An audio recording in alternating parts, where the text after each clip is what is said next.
যারা আছেন সবার প্রতি আমার সালামুল্লাহ, আসসালামু আলাইকুম ওয়া রাহমাতুল্লাহি ওয়া বারাকাতুহু।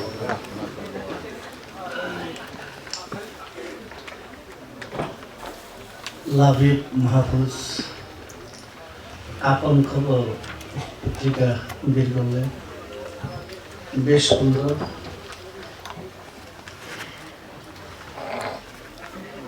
এই ধরনের কাজ সবার দ্বারাই যদি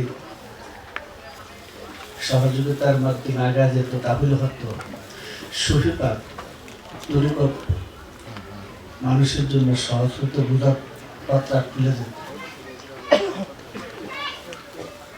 আসলে বাবাজি হিমাল করে আলোচনা করতে, আমি কি আলোচনা করবো বলেন?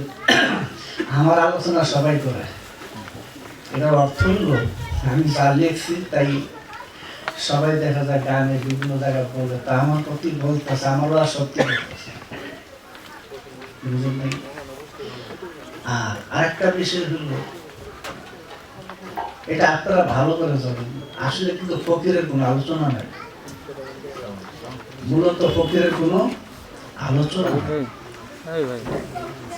তাদের আলোচনাটা অন্যরকম, এটা চলে বিদ্যুৎ আরাম।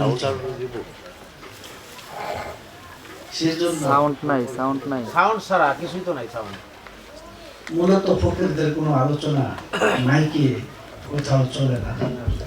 শরীরটা আসলে বেশি ভালো না, অবকাশ ঠান্ডা আক্রান্ত। আজকে মনে করছিলাম যে ওই যে মুফতি নুরুল আলম, মাওলানা আজিজুল এরাই শেষ করবে, আমি শুধু একটু গান শুনবো। 2 বছরে গান শুনে খুব ভালো লাগে। বিশেষ করে একজন পরিচিত আছে ভালো, ওনাও বেশ সুন্দর গানের, মাঝে মাঝে ওনার কথা আলোচনা করি দেশে গেলে, এতটুকু বয়সে যে গান করে সেটা। আর এখানে অনেকে আছে আমাদের এখানে যায় গান করে, তো অনেক ভালো।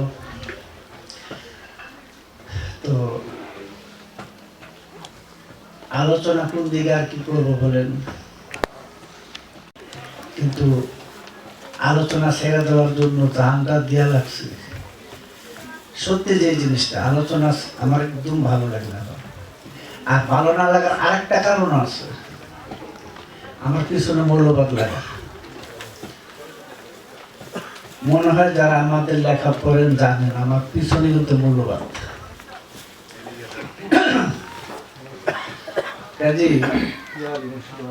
প্রচলিত ধর্ম বিধিবিধান, বিশেষ করে কবি মাদ্রাসা বা আলেমদের দ্বারা যা প্রচার হইতেছে তা আমি কখনো স্বীকার করি না ধর্মজ্ঞান বলে। কারণ হলো তারা ধর্ম রূপক ব্যবহার করছে। কোরআন রূপক সাহিত্য, রূপকের আড়ালে যে চরম সত্য লুকায়িত রয়েছে সেটা ধর্মজ্ঞান। ওইটাকে যদি জানা না যায় তাহলে কোরআনের কিচ্ছু জানা হলো। ওই রূপকটাকে বলা হয় মুক্তাসাবাহাতুন বা কাসাবাহা, সূরা ইমরানের 7 নম্বর আয়াত। আর তার যে মর্ম হাকিকত সমুজ্জ্বল অর্থ যাকে বলে সেটা হলো মুহকামাত। কোরআনের মুতাশাবাহাত, কোরআন রূপক সাহিত্য, এটাকে এইভাবে বোঝা যায় না। যেমন আরব দেশের ভাষা আলহামদুলিল্লাহ বলে না, বাংলাদেশের ভাষা কি সমস্ত প্রশংসা আল্লাহ নাকি? হ্যাঁ, কিন্তু ফকিররা কিন্তু এইভাবে নেয় না, এই হলো সমস্যা। ফকিররা নিবে আলহামদু আর লিল্লাহ সংযোগে যে সৃষ্টিটা রূপ ধরছে, কোথার রূপ ওইটা নিবে। আলহামদু আর লিল্লাহ সংযোগে যে খোদার রূপটা হচ্ছে ওটা নিবে, বুঝলেন নাই? কাজে একটা রূপকের বিষয়টা বলি।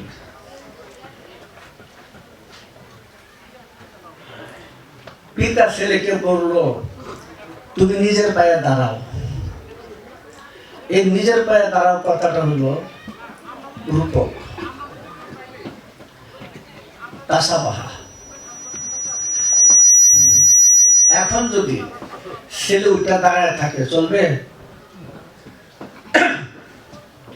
পিতা বললো নিজের পায়ে দাঁড়াও, ছেলে উঠে দাঁড়ায় রয়েছে, চলবে? নিজের পায়ে দাঁড়াইছে, আর তুলে পায়ে দাঁড়াইছে,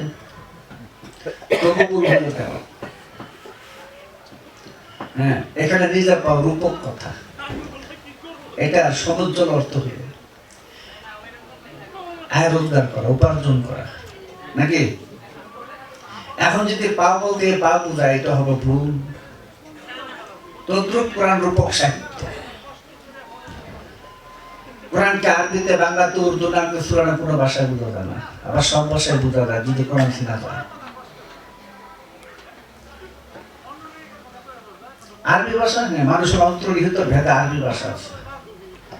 সে হিন্দু, মুসলমান, বৌদ্ধ, খ্রিস্টান যেই হোক, সবার অন্তর্নিহিত একটা আরবি ভাষা আছে, খোদার ভাষা আছে। কাজে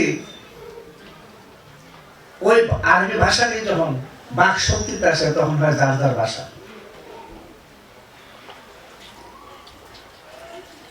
সেজন্য মূলত এখন আমি যে কথাটুকু বললাম, এখানে হয়তো অনেকে কথাটা হয়তো ভালো জানেন মনে হয়, কারণ এই কথাটা আমি বললাম যে আলহামদুলিল্লাহ সমষ্টিতে সৃষ্টির প্রকাশিত অনন্ত সৃষ্টির ভেদ এইটুকুর ভিতরে। এটা ফকিরের কাজ, উদ্ধার করা। আর মাদ্রাসার আলেমদের কাজ হলো সমস্ত প্রশংসা আল্লাহ। কে আল্লাহ, কে খোদা, ঈশ্বর, ভগবান, যেহেবা পাকছেন, কিছু তাদের ধারণার ভিতরে নাই। অথচ রাসূল কিন্তু একটা কথা বললেন, মান আহাব্বানি ফাকাত আহাব্বাল্লাহ, মান আতাইনি ফাকাত আতাল্লাহ, মান রায়নি ফাকাত রাআল্লাহ। যে আমাকে মহব্বত করলো সে আল্লাহকেই মহব্বত করবে, যে আমাকে অনুসরণ করলো সে আল্লাহকে অনুসরণ করবে। যে ব্যক্তি আমাকে দেখলো সে আল্লাহকে দেখলো, নাকি? দেখা দেখির জগৎ, চোখটা সৃষ্টি দেখার জন্য। তার মধ্যে একটা বিশেষ সিফাত আছে, দুইটা সিফাতের মধ্যে একটা সিফাত এই জায়গাতে আছে যেটিতে প্রেম সৃষ্টি হয়।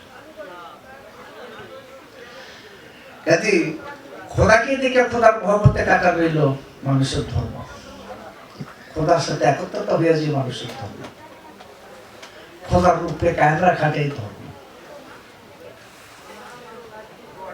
ওই রূপকে যিনি ধারণ করতে পারছো না, তার এই মানব সুরত থাকবে না। কোরআনে দেখবেন 24 জন নবীর উম্মতের চেহারা পরিবর্তন আছে বলে বর্ণনা আছে, কিন্তু উম্মতে মুহাম্মদের চেহারা পরিবর্তন হবে না। কোরআনে বলে, এই হাদিসে বলে, উম্মতে মুহাম্মদের চেহারা পরিবর্তন হবে না। ব্যাপারটা কি? এখানে কিন্তু একটা জিনিস সুন্দর বোঝা যায়, যার চেহারা পরিবর্তন হবে না, চেহারা বদল হওয়ার সাধনা যে করছে, চেহারা রক্ষা করছে যিনি, চেহারা বদল হওয়ার থেকে যিনি রক্ষা পাইছেন, তিনি উম্মতে মুহাম্মদী। এখন খুঁজলে কয়জন পাওয়া যাবে? এই মানব রূপকে যিনি কায়েম রাখছেন, চিরঞ্জীব চিরস্থায়ী জগতের ভিতরে যিনি কায়েম রাখতে পারছেন সাধনার বলে, তিনি উম্মতে মুহাম্মদী। আর মুহাম্মদ রাসূল জানি কবে মারা গেছে?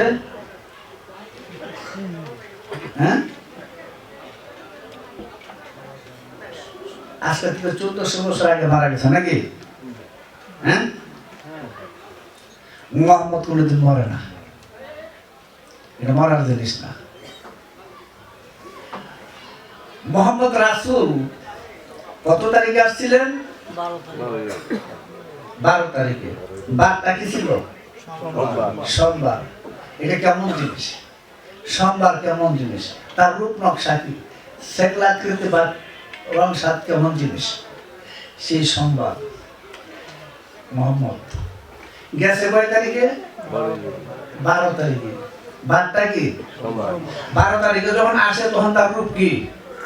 পশু রূপ না মানব রূপ? তো 12 তারিখে তিনি গেছেন, আসে কোন রূপে? কোন রূপে আছেন? মানব রূপে আছেন। আর যুগে যুগে আসে দিকে তো বলতেছো আমার একটু আনিল হাওয়া। কোরআন বলতেছে মোহাম্মদ নিজ ইচ্ছা থেকে কিছু বলেন না, নিজের ইচ্ছা থেকে কিছু বলেন না। তাহলে 1500 বছর আগে কি আল্লাহ বাবা হয়ে গেল না? এখনো কালাম আছে,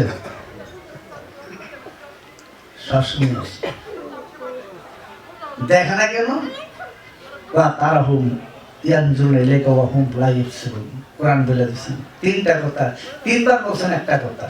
দেখছেন তারা আপনাকে দেখতেছে দুইবার, অথচ দেখতেছে না তিনবার। তাইলে বোঝা গেল হাবিবে খোদা মোহাম্মদ রাসূলকে সবাই দেখে নাই, চিনে নাই। রাসূলের সাহাবীদের মধ্যে 14.5 না রাসূলকে চিনে নাই। শরহে জামির ভিতরে আল্লামা আব্দুর রহমান জামি রাসূলের একটা কালাম দিলেন, মা রানী একজন আমাকে দেখে নাই, মা রানী আমাকে দেখে নাই, আহাদুন একজন, ইবনে আবু তালিব, আবু তালিবের পুত্র আলীকে ছাড়া আমাকে কেউ দেখে নাই। কাজে বুঝা গেছে এই এক মহব্বত যুগে যুগে যুগে যুগে প্রবাহিত হয়ে চলছে। এই মোহাম্মদই হিজাবে মোহাম্মদ বলে থাকে, বুঝলেন নেই? আল্লাহর যা এরাদা তার হাবিবে খোদার জবানে প্রকাশ। এটা যুগে যুগে বর্তমান। পাক মানুষ হযরতে আদম, তিনি কি গুরু নাকি? আদম কি গুরু? হ্যাঁ গুরু। শীষ গুরু, গুরু। দাকাল মহলাল দাউদ সুলাইমান সমস্ত গুরু। তাদের জন্য রাহমুল মুস্তাফিল হায়াতুদ দুনিয়া ওয়াল আখিরা, তাদের জন্য সুসংবাদ। আর যদি কোরআন দর্শন করতে হয় আপনারা ভালোই জানেন, ওই রূপ ছাড়া কোথাও রূপ দর্শন করার সিস্টেম নাই, কোন সিস্টেম নাই। যত ডিগবাজি খেতে থাকুক যে যত, এর বাইরে যাওয়ার সিস্টেম নাই। আপনি দেখেন ওই সেই 12-র ভিতরে খোদার রূপ প্রকাশ পেয়েছে, পাইছেনি? হ্যাঁ, এর ভিতরে খোদার রূপ প্রকাশ পেয়েছে, নিঃশব্দ শব্দ করছে, অদৃশ্য দৃশ্য হয়েছে, সেই এই হয়েছে। কাজী জগতে যদি মহব্বত করার কিছু থেকে থাকে, খ্যাতমত করার কিছু থেকে থাকে, তাহলে গুরু এর বাইরে পাবেন না কিছু।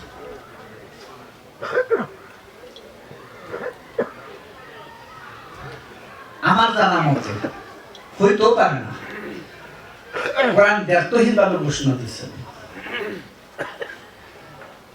হাবিবে খোদা মোহাম্মদ রাসূলকে প্রাণের চেয়ে বেশি ভালোবাসতে হবে। সূরা আহজাব 6 নম্বর আয়াত, আর নবী আওলা বিল মুমিনিনা আনফুসিহিম। এই আয়াত দ্বারা বুঝা গেল আল্লাহর হাবিব মোহাম্মদ রাসূলকে প্রাণের চেয়ে বেশি ভালোবাসতে হবে। হযরত ওমরের থেকে বর্ণিত হাদিস থেকেও তা জানা যায়। আর বহুবার বহু কিতাবে হাদিসটা বর্ণিত, রাসূল বলছেন, ওমরকে একদিন বলছেন, হাদিসটা পরে আমি সংক্ষেপে বলি। হযরত ওমর বলছিল, ইয়া রাসূলুল্লাহ, আমার মাতা পিতা আত্মীয় স্বজন বস্তু পুত্র কন্যা বিষয় সম্পত্তি শুধু আমার প্রাণটা ছাড়া সবচেয়ে বেশি আপনাকে ভালোবাসি। রাসূল বললেন, তাহলে তুমি আমার খাঁটি উম্মত না। বলল, হুজুর তাহলে? তোমার নিজের প্রাণের চেয়ে বেশি আমাকে ভালোবাসতে হবে, সেদিন হবে তুমি খাঁটি উম্মত। হযরত ওমর বলল, ইয়া রাসূলুল্লাহ, এখন আমি প্রাণের চেয়ে বেশি ভালোবাসি। এই যে কথাটা বললাম, এই কথার অন্যদিকে নিব না, কারণ আমি অন্যদিকে দেখতে চাই না। এই ভালোবাসার বিনিময়টা কি? কুলিন কুনতুম, আপনি বলে দেন। এই যে বললেন আপনি বলে দেন, তখন আল্লাহ কোথায় ছিল? তার হাবিব থেকে কতটুকু দূরে ছিল? হাবিবের নামাজ, ধ্যান, আল্লাহ তার ফেরেশতা সহ আল্লাহর হাবিবের নামাজ আদায়। ইন্নাল্লাহ ওয়া মালাইকাতাহু ইউসাল্লুনা আলান নবী, আয়াত আছে না? তারপরে কথাটা এইটুকু আল্লাহর অংশ। এরপরে কথাটা হলো ইয়া আইয়ুহাল্লাযিনা আমানু সাল্লু আলাইহি ওয়া সাল্লিমু তাসলিমা, এটা বান্দার অংশ, এটা আমাদের অংশ, মুরিদের অংশ, ভক্ত মুরিদানদের অংশ। তার মাধ্যম হলো হাবিবে খোদা মুহাম্মদ রাসূল। এই আল্লাহর হাবিবে খোদা মুহাম্মদ রাসূলের মহব্বতে, গুরুর মহব্বতে, ফার্সিতে পীর সাহেব, আরবিতে মুর্শিদ, বাংলায় গুরু, তার মহব্বতে বান্দার দেহে পাপ থাকবে না। প্রমাণ কুলিন কুনতুম তুহিব্বুনাল্লাহ ফাত্তাবিউনি ইউহিব্বুকুমুল্লাহ ওয়া ইয়াগফির লাকুম যুনুবাকুম আল্লাহু গফুরুর রহিম। সূরা ইমরান 31 নম্বর আয়াত। আপনি বলে দেন, যদি আল্লাহকে ভালোবাসতে চাও, ভালোবাসো না, ভালোবাসতে চাও, তাহলে আমার তাবেদারি করো, আমার আনুগত্য করো। ফলাফলটা তোমাদের জীবনের সমস্ত গুনাহ আল্লাহ মাফ করে দিবেন। কারণ আল্লাহ পরম দয়ালু, ক্ষমাশীল। ওই নামটা কি? গফুরুর রহিম। রহমান নাই, গাফুরুর রহমান নাই, গাফুরুর রহিম। এই দুটা বিশেষ নাম, বিশেষ রহমত বর্ষণ করে। ওই রহমান নাম থেকে কোরআন আসে। আর রহমান আল্লাহ মাল কোরআন, খালাকাল ইনসান আল্লাহ মাহুল বায়ান। বাক শক্তি প্রকাশ পায়। আল্লাহ নিজে কোরআন শিক্ষা করে। কোনো মানুষের সাধ্য না কোরআন শিক্ষা দিবে। হ্যাঁ, কথাটা কিন্তু অন্যরকমই বললাম। আমি যে কথাটা এখন বললাম এটা হলো আমাদের যেভাবে কোরআন শিক্ষা দেওয়া হয়, এটা কথা বলতেছি। কোনো মানুষের শক্তি সাধ্য না কোরআন শিক্ষা দিবে। আল্লাহ নিজে কোরআন শিক্ষা দিবে। কোরআন শিক্ষা দিয়ে দুনিয়াত পাঠায়। ওই কোরআন যদি কারো ভুল হয়, জাহান্নাম ছাড়া রাস্তা নাই।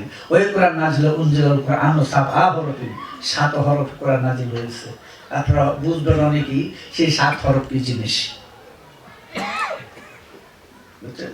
ওই 7 হরফ নাজিল হয়েছে, রূপের জগৎ প্রকাশ পাইতে শুরু করছে। এর জন্য কলিমার অর্থ হবে লা ইলাহা। অর্থ হলো আল্লাহ ছাড়া কোনো মাবুদ নাই। না ফকির রেডি নেব না, ইনি না। লা ইলাহা, অদৃশ্য উপাস্য আমার উপাস্য না। ইল্লাল্লাহ, ওই যে দৃশ্যমান উপাস্য আমার উপাস্য, আমি চোখে দেখি। এটার জন্য দুইটা চাপা দিয়ে দেখাতেছে। কথা বলছো? দেখার সঙ্গে প্রেম মহব্বত জড়িত। কি করে কাজী এইটুকু যার আল্লাহ পাক হৃদয়ের জাগ্রত করে দিয়েছে। দেখা গেছে যুগে যুগে যুগে যুগে প্রত্যেকটা মুক্তিকামী মানুষ একজন আল্লাহ পরিষদের মানুষকে, মানুষের খ্যাতবোধ করে তাবেদারি করে মুক্তি পেয়ে গেছে। বুঝলেন? তালিম তাল কিন্তু করতে কিছুই বলা যায়। স্বভাবের তালিম যদি ঠিক না হয় কোনটা চলবে? হ্যাঁ বলেন না, কি করে স্বভাবের তালিম ঠিক না হলে বাকি চলবে? আল্লাহ বুঝেন কোন জায়গায় আটকা। আমরা শুনতে পাই অনেকেই তালিম করে, তাই না? কিন্তু তালিম বলা আর নিজেকে তালিম সৃষ্টি করা এক জিনিস, এক জিনিস। তাই দুনিয়ার কত গৌরব অহংকার অনেকেই করে। গৌরব অহংকার করার অর্থই হলো সে আসলে সাফিলে মিশে। গৌরব করার কিছু নাই। জ্ঞান মানুষকে আদত, নম্রতা, তমিজ, তাজিমের ভিতরে ঢুকাই দেয়, তাই না? হ্যাঁ, তার মতো অহংকার উঠে গেছে, তাহলে তো ইবলিশ।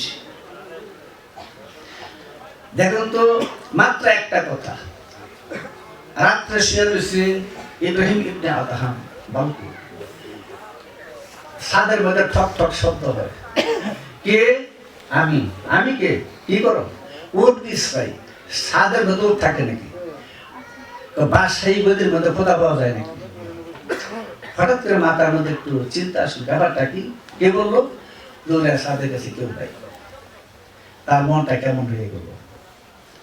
ভাবতে ভাবতে ভাবতে ভাবতে একদিন একটা এই গায়ের জামাটা নিয়ে একটা লোক একটা বালিশ হাতে নিয়ে, এই 5 বছরের ছেলে বউ রাজ্য রেখা তিনি বাড়িয়ে গেলেন। 3 দিন দূরত্ব রাস্তার উপরে হাঁটতে হাঁটতে যায়, সে জায়গা রাখালার কাছে নিজের জামা দিয়া, তার জামা নিজের গায়ে দিয়া তিনি উপস্থিত হলেন ফুজাইল ইবনে আয়াজের আস্তানার ভিতরে, যিনি ছিলেন বিখ্যাত একটা ডাকাত। চিস্তার তরিকার মধ্যে 5টা খানদানের মধ্যে একটা খানদান হলো আয়াজিয়া খানদান, ওনার থেকে তৈরি হয়েছে। এই রাখালের বেশ ধরে সেইখানে উপস্থিত হলে গিয়ে চেহারাটা তো রাখালের না, বুঝা নেই। রাত্রে একটা মানুষ রাখাল দেওয়া যেতে পারে না, চেহারা তো বাসায় রয়েছে।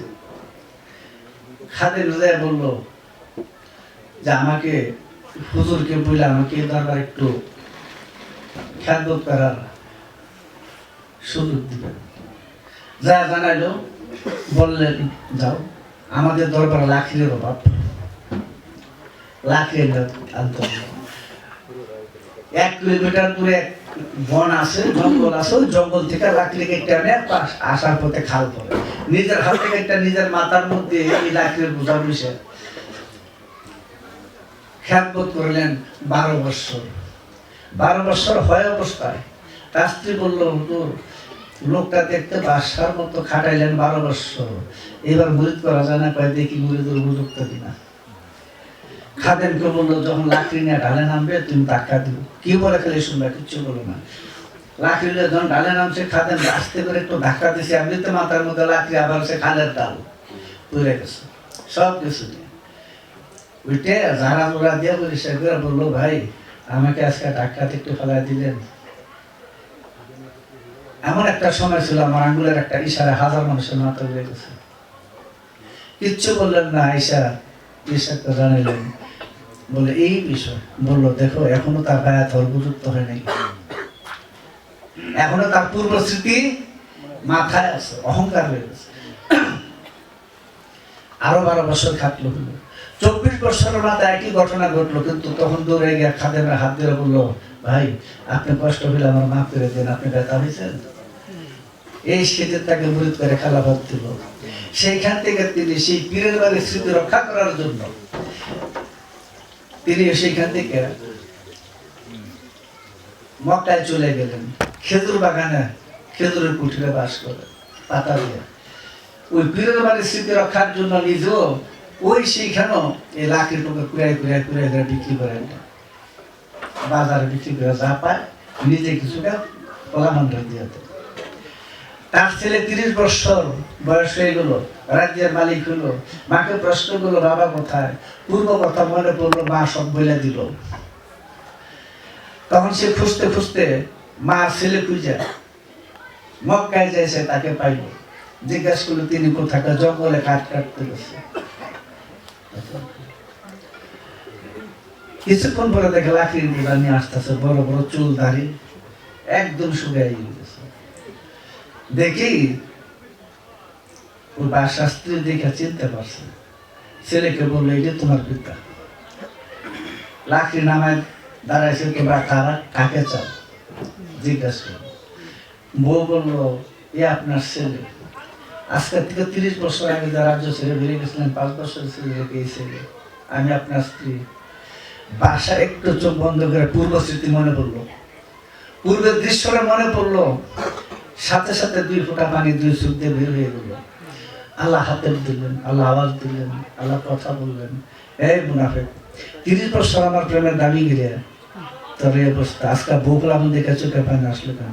সাথে সাথে একটা চিৎকার দিয়ে তাদেরকে সরাই দেওয়ার জঙ্গলে চলে গেছে, আর বাকি জীবনে তাদের সঙ্গে দেখা করা নেই। এই 24 বছর খেদমত করলো, এতে তিনি পাইল কি? যে কথা বলতেছিলাম, ওইখানে তার মূল শিক্ষা, মূল তালিম। যেই তালিমে তার ভিতরে অহংকার, মান অহংকার সব ভাইয়া চুরমার হইয়া একটা সত্য সুন্দর সরল মানুষ পেয়ে গেছে।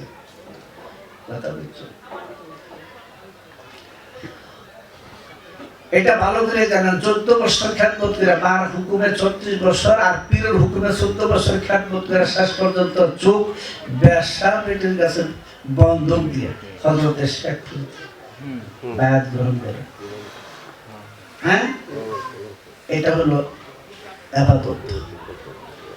খাজা গরিবের নামাজ 20 বছর হুজুরের গাড়িতে মুস্কার পিছে নিয়া, তিনি গরম পানি লাগে বিদায় মাথায় গরম চুলা নিয়া 20 বছর পিছু পিছু ঘুরলেন।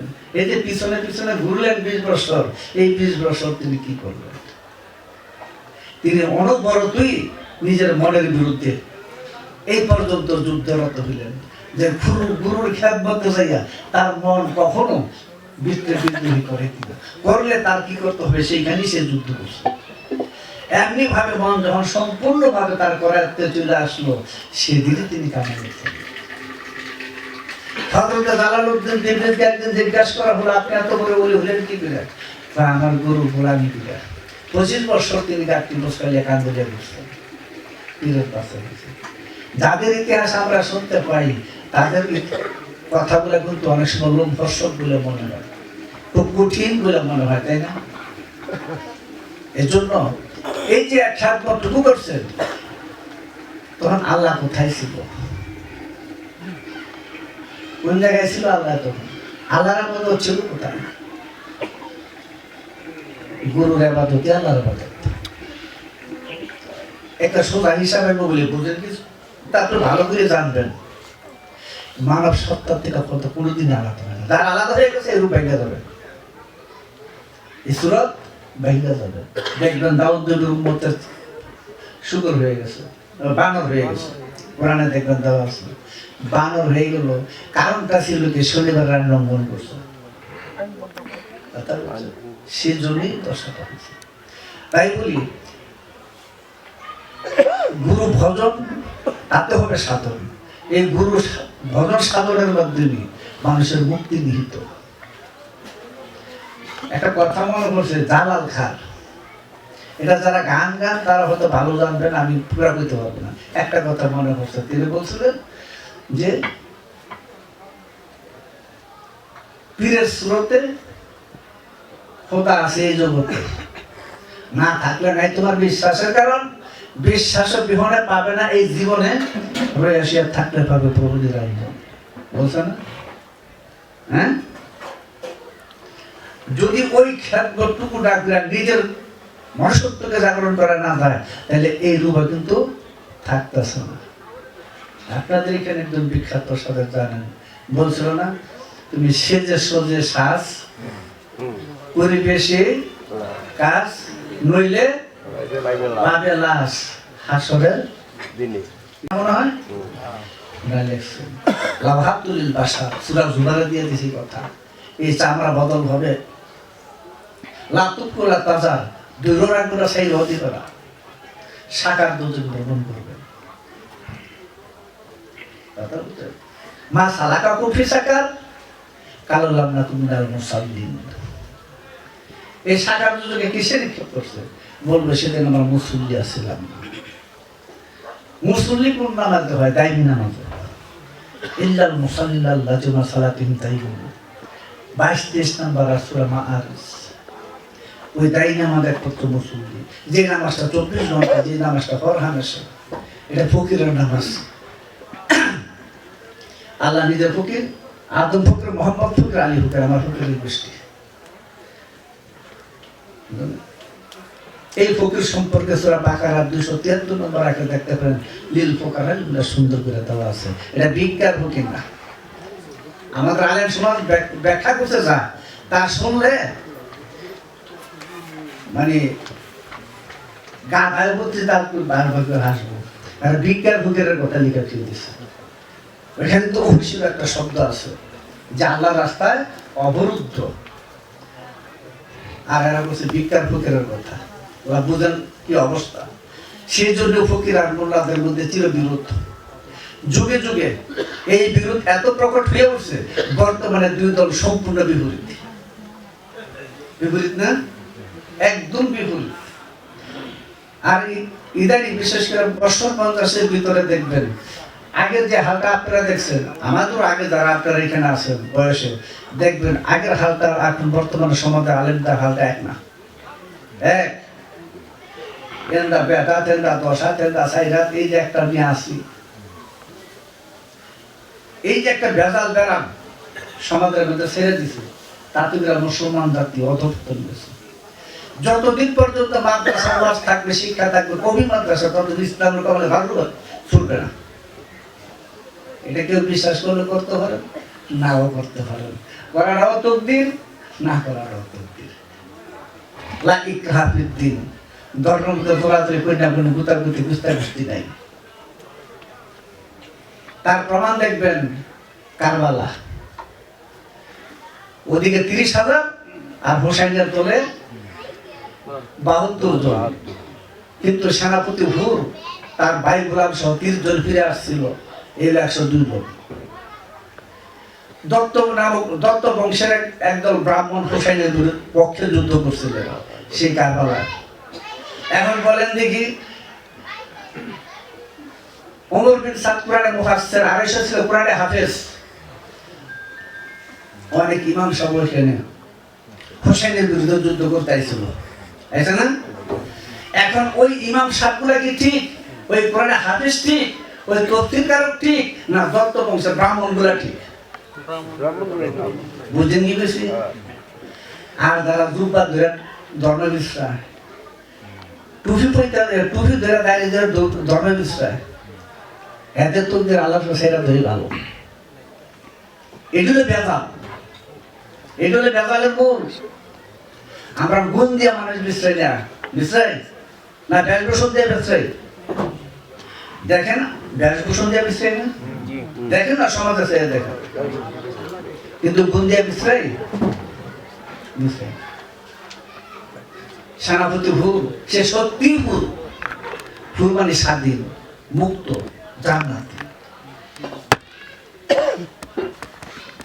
তো 30,000-এর মধ্যে মাত্র 102 জন এখনো এই ব্রাহ্মণ জাতি আছে।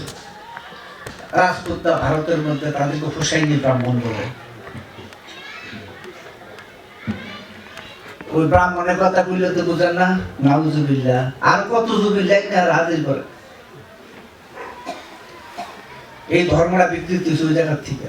আজকে দেখেন আমরা এমন একটা পর্যায়ে চলে আসি, আমাদের কর্মের আগে, কর্মের থেকে শত শত পেট আগে চলে কথা, চলেনি? হ্যাঁ, কথা বেশি, কাজ কম নেই। তাই কই যে জগৎ বাইরে চলছে, জ্ঞানের পরিধি বাড়তেছে, মানুষ বহুমুখী জ্ঞান উন্নত হইতেছে। ধর্ম দিক তো জ্ঞানের উন্নতি আমাদের ইসলামের মধ্যে ঘটছে, ঘটছে কি জানেননি? দলাদলি, পারাভারি, মারামারি, ফতুয়াবাজি, এটা চলছে। একটা জিনিস বোঝার প্রয়োজন, রাসূল পাক সাল্লাল্লাহু আলাইহি ওয়াসাল্লাম বলেছেন, নাদরাতুন নাঈম কিতাব মদিনার ইসলামিক বিশ্ববিদ্যালয় থেকে প্রকাশিত একটা কিতাব, 2 খণ্ড, মোটামুটি 1.5-2 কেজি ওজন হবে। এই নাদরাতুন নাঈম কিতাবের মধ্যে রাসূল পাক সাল্লাল্লাহু আলাইহি ওয়াসাল্লাম একটা হাদিস দিয়েছেন। রাসূল পাক সাল্লাল্লাহু আলাইহি ওয়াসাল্লাম বলেছেন, আমি পৃথিবীতে আগমন করছি মানুষের উৎকৃষ্ট গুণসমূহ ফুটিয়ে তোলার জন্য, উৎকৃষ্ট গুণসমূহ ফুটিয়ে তোলার জন্য। উৎকৃষ্ট গুণ এটা আপনারা ভালো করে জানেন। পশু আত্মা নফসা মারার গুণ খাইছে, তার মধ্যে পরাক্ত হয়ে গেছে, তিনি উত্তম গুণাবলীতে ভূষিত হয়ে গেছেন। অন্য ভাষায় যদি বলেন বসতে বলা যায়, ইয়া আইয়ুহাতুন নাফসুল মুতমাইন্নাহ। কোরআনে দেখতে দেওয়া আছে যে নফস জান্নাতের সুসংবাদ পায়। আরো বলছেন, আল ইসলামু দীনুল ফিতরা, ইসলাম কি স্বভাব ধর্ম নাকি? রাসূল বলেন ইসলাম হলো স্বভাব ধর্ম। তো খান্নাস মুক্ত, শয়তান মুক্ত, ইবলিস মুক্ত, ইবিল মুক্ত, নারদ মুক্ত স্বভাবটা মুসলমান। তাইলে যে হিন্দুর মধ্যে এই স্বভাবটা নাই, সে কি খাঁটি হিন্দু? যদি বলি মুসলমান তাও সত্য, যদি বলি খ্রিস্টান তাও সত্য, যদি বলি মুসলমান তাও সত্য, কারণ ইসলাম তো স্বভাব ধর্ম নাকি? একটা টার্গেট দেওয়া আছে।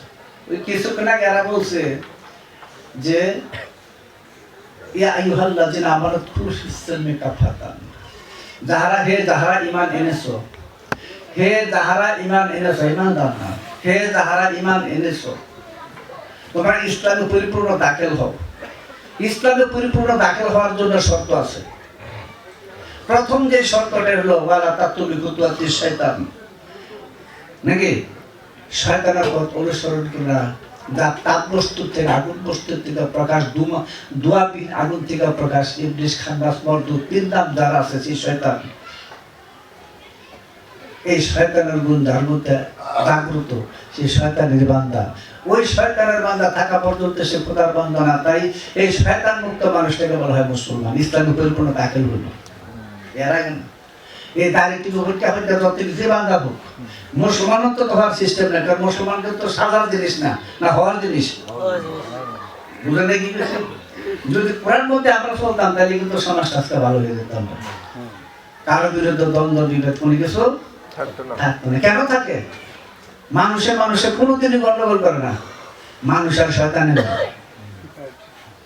কারণ আমার মধ্যে শয়তান থাকলে, আমার মধ্যে যদি শয়তান জাগ্রত থাকে, তাহলে তার ভালো সামনে কি? আমার মুখ দিয়ে সেই কথা বলবো, চোখ দিয়ে সেই দেখবো, আমার কান দিয়ে সেই শুনবো, আমার হস্তপদ দিয়ে সেই সব কিছু করবো। তাদের খাঁটি হিন্দু, খাঁটি মুসলমান, বৌদ্ধ, খ্রিস্টানের জিনিস। আরে হ্যাঁ, ও কই না কথা বুঝছেন না? আমরা বলি লা ইলাহা ইল্লাল্লাহ, এই না শব্দ কটা? এই ভিতরে কিন্তু 5টা জিনিস আছে, এটা তো জানেন। লা ইলাহা ইল্লাল্লাহর মধ্যে 5টা বস্তু আছে, আছে না? আচ্ছা, হিন্দু ধর্মে কি কয়? ওম ক্লিং। ক্লিং শব্দটা কি? কয় ল দীর্ঘে চন্দ্রবিন্দু, আছে না? এটার মধ্যে 5 বস্তু আছে, আছে নি? 5 বস্তু আছে। মাটি, পানি, আগুন, বাতাস, আকাশ। কয় মাটি, লয় পানি, দীর্ঘিতে ঊর্ধ্বগতি, যার ঊর্ধ্বগতি উচ্চারণ দীর্ঘি, ওটা আগুন। চন্দ্রতে বাতাস, বিন্দুতে আকাশ, তাগুলের মধ্যে ছাপা বলে। ওইখানে আছে কে?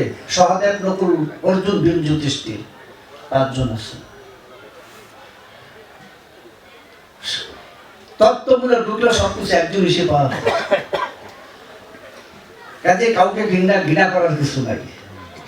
সর্বধর্মের মূল, এই যে বললাম সর্বধর্মের মূল, এটা লৌকিক ধর্ম।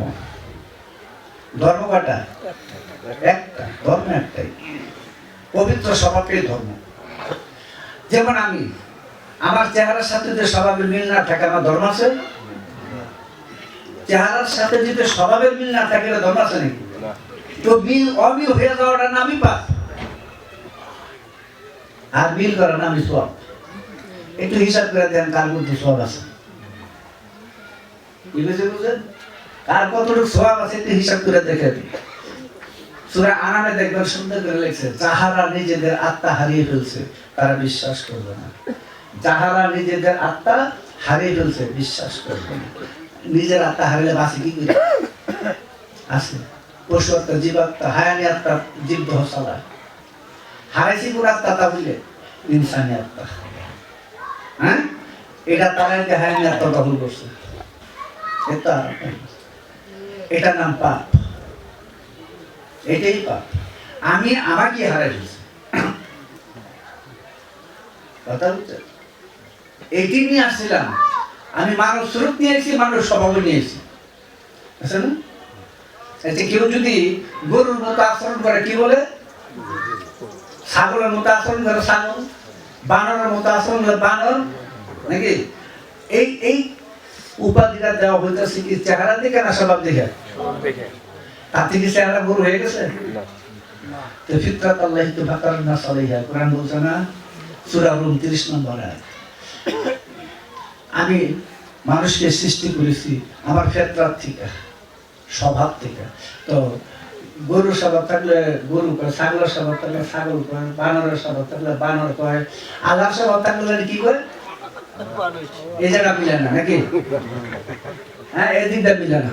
আমার ভাই তোমার ভাই, তোমার ভাই আমার ভাই, আমার ভাই আমার মা তোমার মা, তোমার মা আমার মা, তোমার বউ আমার বউ, আমার বউ এনার মিলে না।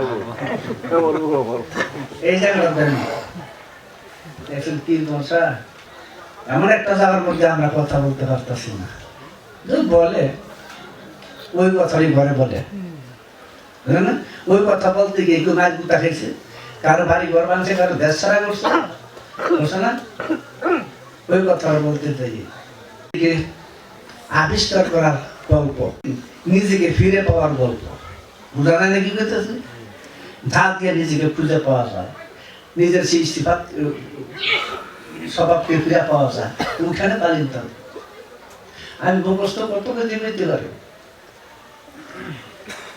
হাটে বাজারে দেখছেন যে ওষুধ আছে, যে এদের বক্তব্য শুনলে মনে হয় যেমন 14 গোষ্ঠীর ওষুধ পালে এক বোতল ছিড়াবে, তাই না?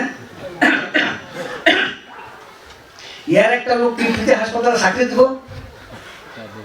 দিব ব্যাপারটা কি? এত কত কিছু বলতেছে, কিন্তু ওখানে চাকরি দিত না। এই কই ক্যানভাসারদের বলতে কিছু বলা আর নিজেকে তৈরি করা ওটা আলাদা জিনিস। আর নামাজ শুধু হজ জায়গা করলে হয়ে নামাজ শুধু হজ জায়গা দিয়া, এই চারটে দিয়ে পৃথিবীতে কোনো মানুষ আল্লাহ বলে হয়নি। যা আমরা সমাজে যা করি তাই হয় না, ওটা আলাদা একটা শিক্ষা আছে। এখন যে বলতেছি এই ধারায় গেলে ওটা পাওয়া যাবে। যদি আপনি মৌলবীদের ভাষার মধ্যে গেলে দেখবেন, মেশকাত শরীফ 7ম খণ্ডের মধ্যে গেলে দেখবেন তার ভূমিকার মধ্যে 7ম খণ্ডের ভূমিকার মধ্যে একটা কথা লেখা আছে, কথাটা ভালো লেগছে। কিশোরগঞ্জের মাওলানা আফলাতুল কায়সা ওয়াহাবি তারপরে লেখছে কথাটা ভালো লাগছে। সেটা হলো যারা ওলি আউলিয়া গাউস কুতুল আবদাল হয়, এটা নামাজ রোজার মাধ্যমে হয় না। ভালো বলছে, এগুলি বললে কত বলা যায়, কিন্তু যে পর্যন্ত বলাবলির সাথে ধর্ম না থাকে সে পর্যন্ত বলাবলির কোনো দাম নাই। বুঝলেন? এই কাজগুলি যুগে যুগে ভক্ত আশিগণ গুরুর খ্যাতমতের দ্বারা উঠে নিছে। মনের ভিতর যে একটা পশুত্ব আছে, অসুরত্ব আছে, এটাকে কেটে দিয়া মনে সত্যর জাগরণ ঘটাইয়া হ্যাঁ সত্যিকারের মানুষ হয়ে গেছে। সম্ভবত আপনাদের এখানে আমার গানটা ভালো লাগে, আমাদের এখানে হেলাল সরকার ছিল, আমার এখানে আমার অনেক ভালো লাগে, ভালো গান করে।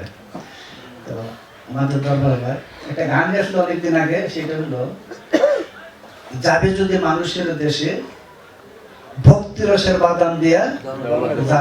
আমি কিন্তু আর গান জানি না, মানে যত ভালো লাগছে মনে রাখছে, বুঝলেন? সম্ভবত ইয়ার আলম চিশতি সাহেবের গান, ও গান আমাকে অনেক ভালো লাগে, গাইছিল। সেদিন আবুল সরকার আছে, ফরিদপুরের আবুল, বোমা আবুল না, ফতুল্লার আবুল না, এর গান আমরা শোনাই।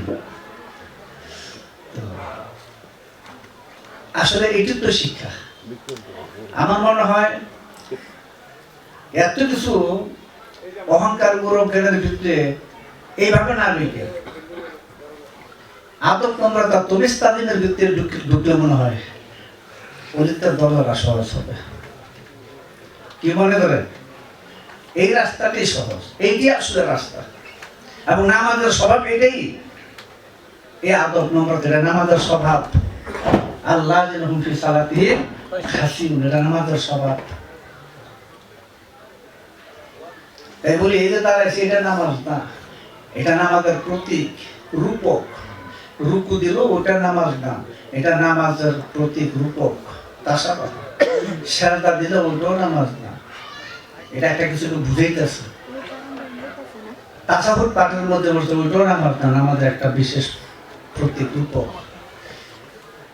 এটা জ্ঞান না, এটা তার কি বুঝাইছে ওটার নাম জ্ঞান।